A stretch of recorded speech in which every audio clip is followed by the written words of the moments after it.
Olá, tudo bem? Paz do Senhor. Seja muito bem-vindo ao Acesso 365, sua dose diária de fé e inspiração. Hoje, 22 de janeiro de 2025, quarta-feira, a gente embarca em mais uma profunda reflexão, hein? É isso aí. No nosso episódio número 22, e hoje a gente vai mergulhar em Mateus 26 e Gênesis 36, buscando a conexão, né, entre a traição de Judas e o sacrifício de Jesus. O que você acha? Por onde a gente começa? Olha, é um tema realmente profundo, né? Às vezes até difícil a gente entender, né? Mas vamos mergulhar juntos nesses textos, né?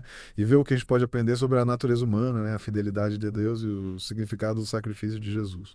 Eu acho que uma coisa que me chamou a atenção logo de cara em Mateus 26 foi Jesus alertando os discípulos sobre a crucificação, né?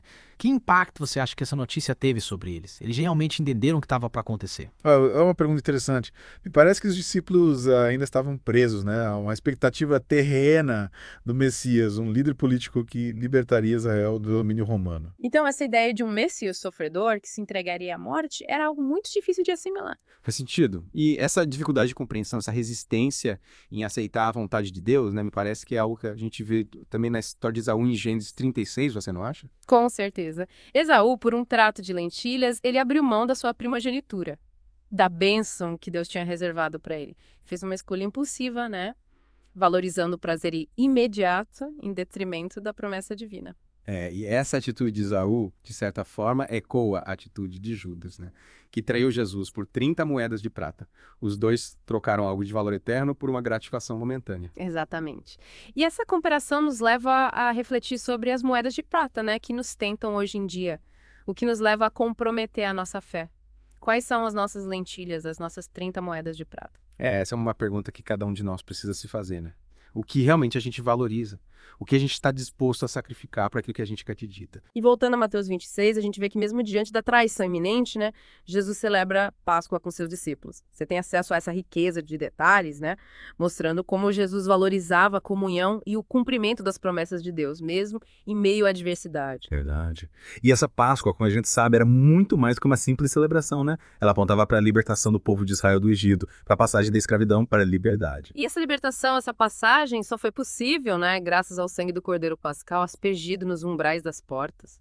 Esse cordeiro prefigurava Jesus, o Cordeiro de Deus, que se entregaria em sacrifício para nos libertar da escravidão do pecado. Que imagem poderosa. O sangue do Cordeiro, né? Um símbolo de vida e morte ao mesmo tempo.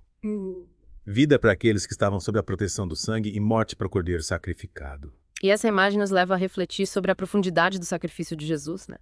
Ele, sendo Deus, se esvaziou de si mesmo, assumindo a forma humana, para se oferecer como Cordeiro perfeito, único capaz de nos reconciliar com Deus. É difícil compreender a magnitude desse amor, dessa entrega total, né? Jesus, sabendo de tudo o que lhe aconteceria, escolheu nos amar até o fim, mesmo sendo traído por um dos seus. E essa traição de Judas, né, por mais dolorosa que seja, ela nos mostra a realidade da nossa condição humana, né? A gente é capaz do bem e do mal, de amar e de trair.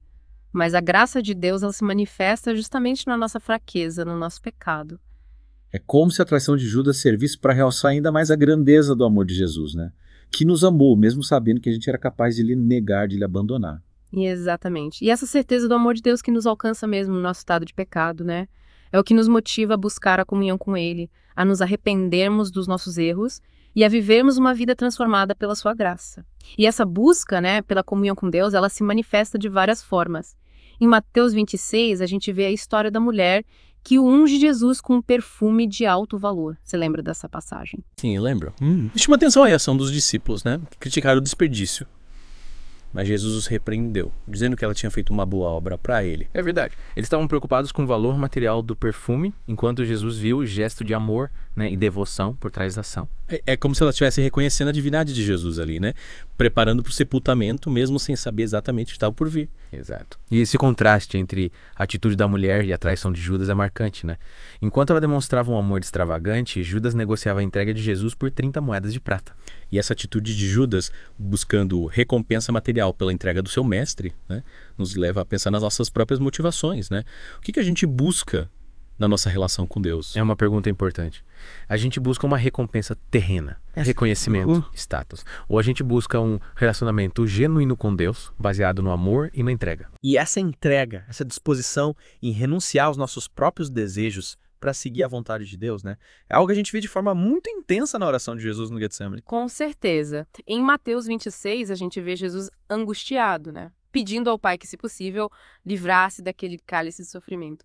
Mas, ao mesmo tempo, demonstrando total submissão à vontade do Pai. Não seja como eu quero, mas como tu queres. É uma oração poderosa, né? Que nos ensina a confiar em Deus, mesmo quando a gente não entende os seus planos. E essa confiança, nessa entrega total à vontade de Deus, é o que nos permite enfrentar as dificuldades da vida com fé e esperança. Assim como Jesus, né, a gente também passa por momentos de angústia, de dor, de sofrimento. Mas a certeza do amor de Deus e da sua presença em nossas vidas nos dá força para seguir em frente. E mesmo diante da fragilidade humana, da negação de Pedro, a graça de Deus se manifesta, né? Pedro, por medo, negou Jesus 3 vezes. Mas Jesus, após a ressurreição, o restaurou e o comissionou a apacentar as suas ovelhas. Que lindo exemplo de perdão e restauração, né? Jesus não desistiu de Pedro mesmo após a sua falha. E essa história nos anima a crer que mesmo nos nossos momentos de fraqueza, a graça de Deus nos alcança e nos transforma. É importante lembrar que o arrependimento genuíno, né, ele nos leva de volta para os braços amorosos de Deus. E é nesse ponto que a ceia do Senhor, instituída por Jesus naquela última noite com os discípulos, se torna um símbolo poderoso da nova aliança. Em Mateus 26, Jesus toma o pão, abençoa a parte, dá aos discípulos, dizendo: tomai, comei, isto é o meu corpo. E tomando o cálice e dando graças, deu a ele, dizendo: bebei dele todos, porque isto é meu sangue, o sangue do Novo Testamento, que é derramado por muitos para a remissão dos pecados. A ceia do Senhor é o memorial da morte e ressurreição de Jesus, né? Um símbolo da nova aliança, selada com seu sangue, derramado por nós para o perdão dos nossos pecados. É um momento de profunda comunhão com Cristo e com os irmãos na fé. E essa comunhão, essa união em torno do sacrifício de Jesus é o que nos fortalece para vivermos como uma nova massa, purificados do fermento do pecado, né? Como nos exorta o apóstolo Paulo. Exatamente. Ao participarmos da ceia do Senhor, a gente é alimentado pela palavra de Deus, pelo seu Espírito, pela certeza da sua presença em nossas vidas. E essa certeza nos impulsiona a vivermos uma vida transformada pelo amor de Cristo, buscando fazer a diferença no mundo, levando a mensagem de salvação a todos que nos cercam. E é nesse contexto que a história de Esaú, em Gênesis 36, nos oferece uma importante lição. Sim, lembro que você mencionou essa conexão lá no início do nosso papo, mas confesso que ainda não entendi bem a relação entre a história de Esaú e o que a gente está conversando sobre Mateus 26. Em Gênesis 36, a gente lê sobre as gerações de Esaú, que também é chamado de Edom. E essa genealogia, ela nos leva a refletir sobre as consequências das nossas escolhas, assim como a história de Judas. Lembra que você mencionou algo sobre as consequências das nossas escolhas. Como essa ideia se conecta com a história de Esaú? Esaú, por um prato de lentilhas, desprezou a sua primogenitura.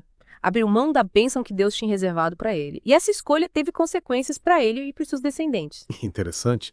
Então, assim como Esaú fez uma escolha errada, motivado por um desejo imediato, nós também podemos ser tentados a fazer escolhas que nos afastem de Deus e da sua vontade. Exatamente. E essas escolhas, por menores que pareçam, podem ter consequências significativas em nossas vidas e na vida das pessoas ao nosso redor. E como a gente pode evitar cair nessa armadilha? Como a gente pode fazer escolhas sábias, que nos aproximem de Deus e nos conduzam ao caminho da vida eterna? Essa é uma pergunta, né, que nos desafia a refletir bastante, né? Como a gente pode garantir que está no caminho certo? Olha, eu acho que a chave está em buscar Deus, né? De todo o coração.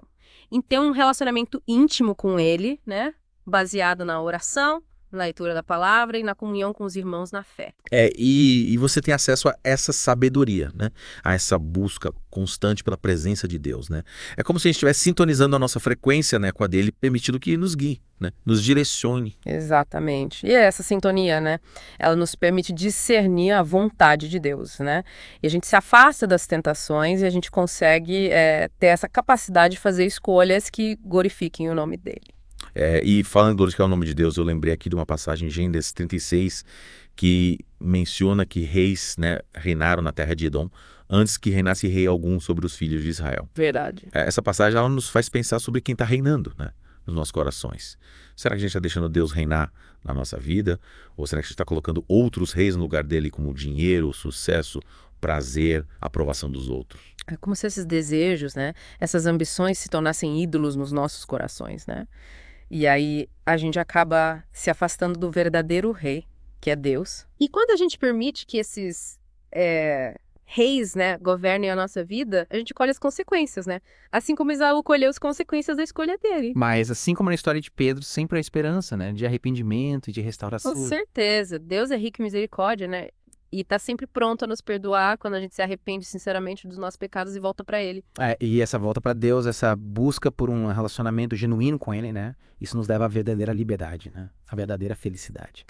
É como se a gente finalmente encontrasse o nosso lugar no universo, né? Nosso propósito de vida, a nossa razão de existir. E essa descoberta, essa experiência transformadora é o que a gente quer que você que está nos ouvindo, né? Possa vivenciar também. Se você ainda não entregou a sua vida a Jesus, né? Esse é o momento. Abra seu coração para Ele, reconheça que você precisa do perdão dEle, da graça dEle. Jesus está de braços abertos para te receber. Ele te ama incondicionalmente e deseja ter um relacionamento pessoal com você. Isso. E para te ajudar nessa jornada, continue acompanhando a CES 365, né, a sua dose diária de fé e inspiração. É isso aí, deixe seu like, contente aqui de onde você está ouvindo esse nosso bate-papo, né? Compartilhe com seus amigos, com seus familiares e se inscreva no canal para não perder nenhum episódio. Que o Senhor te abençoe e te guarde, que Ele te conduza, governe a sua vida, porque você tem acesso. Um excelente dia para você e uma ótima quarta-feira. Até amanhã. Até amanhã. Isso.